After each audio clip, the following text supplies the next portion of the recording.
नमस्कार, मैं हूं रविंद्र जैन और आज आप मेरे हाथ में दो माइक देख रहे हैं, एक सबकी खबर और दूसरा पारस। दरअसल आज हम कुंडलपुर में हैं और कुंडलपुर में मात्र 24 घंटे बाद दिगंबर जैन समाज को नए आचार्य मिलने वाले हैं और इसी भव्य और दिव्य आयोजन का कवरेज करने हम कुंडलपुर में हैं। हमारे साथ में पारस चैनल के डायरेक्टर प्रकाश जी मोदी भी हैं, हम उनसे भी बात करेंगे। लेकिन पहले मैं चाहता हूं अपने कैमरामैन को कि पीछे दिखाए कितना भव्य ये पांडाल बनाया गया है। इस पर कल आचार्य समय सागर जी महाराज आचार्य बनेंगे और यहाँ पर करीब 250 से 300 मुनि और आरिकाएं यहाँ विराजमान होंगे। राष्ट्रीय स्वयंसेवक संघ के जो प्रमुख हैं डॉक्टर मोहन भागवत जी यहाँ मुख्य अतिथि हैं। मध्य प्रदेश के मुख्यमंत्री डॉक्टर मोहन यादव जी यहाँ उपस्थित रहेंगे कल। तो निश्चित तौर पे एक भव्य और दिव्य आयोजन की तैयारियां यहाँ चल रही हैं। और अब मैं बात करूंगा पारस चैनल के जो डायरेक्टर हैं प्रकाश जी मोदी। प्रकाश भाई, आपका बहुत बहुत स्वागत है। आज मेरे हाथ में आपका माइक भी और अपना माइक भी है। जी। मैं यही जानना चाहता हूँ कि आपने पूरा देखा, पिछले 3-4 दिन से ऐसा लग रहा है कि बेशक भव्य आयोजन कल होना है, लेकिन 9 तारीख को जिस दिन पूज्य समय सागर जी महाराज के चरण इस स्थान पर पड़े हैं, तब से ऐसा लग रहा है कि रोज महोत्सव जैसा ही है। यहाँ करीब 600-650 चौके लग रहे हैं, यहाँ धर्म की गंगा बह रही है, मुनियों के साथ में तत्व चर्चा चल रही है। ऐसा नहीं लगता कि आप इंद्रलोक में आ गए हैं पृथ्वी लोक से निकलकर? बिल्कुल, मैं आपकी बात से पूरी तरह सहमत हूँ रविंद्र जी कि आज ऐसा महसूस हो रहा है कि हम यहाँ पे इंद्रलोक ही नहीं, इंद्रलोक के ऊपर स्वर्गलोक होता है, वहाँ स्वर्गलोक में आ गए हैं। और ऐसा लग रहा है कि हम यहाँ पे आज ऐसी मतलब नयन तृप्त हो रहे हैं, मन तृप्त हो रहा है, आंखें तृप्त हो रही हैं, दिल तृप्त हो रहा है। और चारों ओर गंगा खुद चल करके आज कुंडलपुर आई है। बड़े बाबा जिसका नाम है, बड़े बाबा के दरबार में कुछ भी करो वो सब होता था। आचार्य भगवान विद्यासागर जी महाराज ने अगर कुछ भी काम किया है तो बड़े बाबा के चरणों में समर्पित होकर के किया है। और आज वो हमारे बीच नहीं है, लेकिन हमें ऐसा महसूस नहीं होता कि आज हमारे बीच नहीं है। लेकिन आज वो शरीर से हमारे बीच नहीं है, लेकिन मन से, तन से, धन से हमारे साथ में है।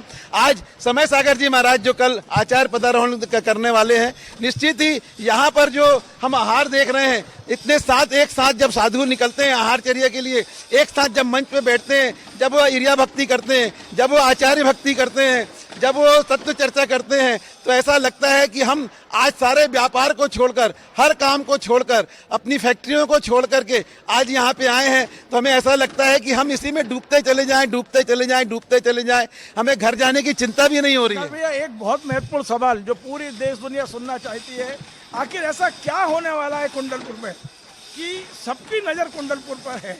हर गाड़ी, हर व्यक्ति की दिशा कुंडलपुर क्यों हो गई है? देखिए, अभी तक जो संघ चलते आए हैं उसमें अनेक आचार्य होते हैं, लेकिन ये एक पहला संघ है, आचार्य विद्यासागर जी महाराज का पहला संघ है कि जिसमें इतने बड़े संघ का संचालन एक साधु करता है, एक आचार्य पूरे संघ का संचालन करता है। और वो दृश्य जब, क्योंकि आचार्य भगवान अगर रहते तो आचार्य भगवान उन्हें वो पद दे करके नीचे उनको नमोस्तु करते, लेकिन आचार्य भगवान ने अपनी संलेखना धारण कर ली और उसके बाद समय सागर जी वहां नहीं पहुंच पाए थे। उनने वहां पे घोषित कर दिया कि आगामी आचार्य समय सागर जी होंगे। वो दृश्य आज तक इस पंचम काल के इतिहास में कहीं देखने को नहीं आया है। वो दृश्य यहाँ पर उपस्थित होने वाला है, जिसके साक्षी हमारे वीरेश सेठ जी संयोजक जी बैठे थे। हमारे रविंद्र जैन जी पत्रकार महोदय ने उनसे सवाल किया था, तो उनने कहा था कि लगभग 5 लाख लोगों के आने की संभावना व्यक्त की है। शासन प्रशासन भी कह रहा है कि 3 लाख लोग आएंगे, लेकिन ये कितने लोग आएंगे, कहाँ से आएंगे और कौन व्यवस्था करेगा? ये तो सिर्फ हम एक अपने आप को एक मान रहे हैं कि हम व्यवस्था कर रहे हैं कि अशोक जी लगे हैं, सतीश जी लगे हैं, पथरिया लगे हैं, रविंद्र जी लगे, वीरेश सेठ लगे हैं, सराफ जी लगे, लेकिन ये कोई कुछ नहीं कर रहा है। ये देवों की महिमा चल रही है यहाँ पे। तो भैया, लोगों का ये भी कहना है कि एक आचार्य श्री हमने खोए हैं। हाँ। लेकिन अब उनके 150 पुत्र पीछे लेकर यहाँ हैं, 150 पुत्रियां पीछे लेकर यहाँ हैं।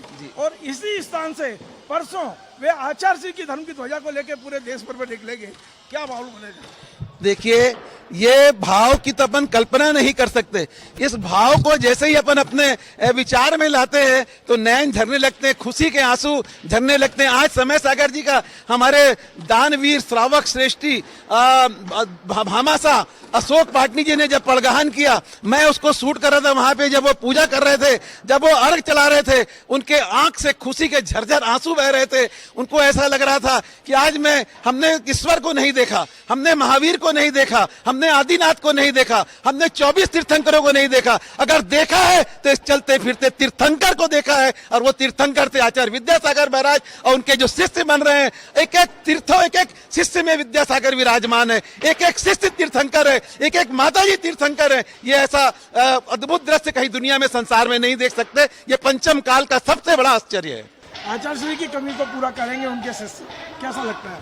100%, उसमें कहीं भी किंतु परंतु नहीं है। आचार्य श्री के भावनाओं का पूरा सम्मान करते हुए उनके एक एक शिष्य धर्म की ऐसी ध्वजा लहराएंगे कि आज दिगंबरत्व पूरी दुनिया में तहलका मचाएगा। और जिस प्रकार से कहते हैं अनादि काल में सिर्फ जैन धर्म था, आने वाला समय भी जैन धर्म का होगा। एक आखिरी सवाल और मेरा है, देश के प्रधानमंत्री, देश के गृह मंत्री, इन सबकी नजर इस समय कुंडलपुर पर है। ऐसा क्या कुंडलपुर में घटित होने वाला है जो देश में समाज, राष्ट्र, समाज, मतलब धर्म, और हर धर्म के धर्माचार्य की नजर कुंडलपुर पर है?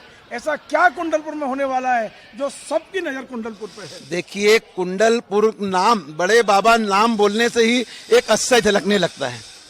जब आचार्य भगवान विद्यासागर जी महाराज के बारे में हमारे माननीय इस देश के प्रधानमंत्री नरेंद्र मोदी जी, जो कि उनकी पूरी भारतीय जनता पार्टी की सभा चल रही थी, उनने सभा बीच में रोक करके 2 मिनट के लिए मौन धारण किया और आचार्य भगवान के बारे में उनने बोला। उनके शब्दों को गौर करिएगा। उनने ये बोला था कि मैं अगर किसी प्रकार की इस देश की व्यवस्था करने में अगर कभी अपने आप को अक्षम महसूस करता था तो मैं आचार्य भगवान से आशीर्वाद लेता था, उस दृश्य का, उस संत का आशीर्वाद लेता था। उस देश को चलाने के लिए, इस 140 करोड़ के देश को चलाने के लिए, जो उस देश का राजा, जिसे हम राजा कह सकते हैं, प्रधानमंत्री नरेंद्र मोदी जी उनका आशीर्वाद लेते थे। कुछ तो बात रही होगी उसमें, तो इसीलिए मैं कहता हूं कि आपने जो क्वेश्चन किया उसका जवाब आपको मिल चुका होगा।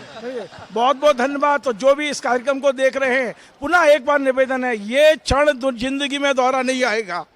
आप घर मत बैठिए, जो साधन मिले, जो सुविधा मिले, कुंडलपुर की ओर आइए और इस ऐतिहासिक क्षण को अपनी आंखों में कैद कीजिए।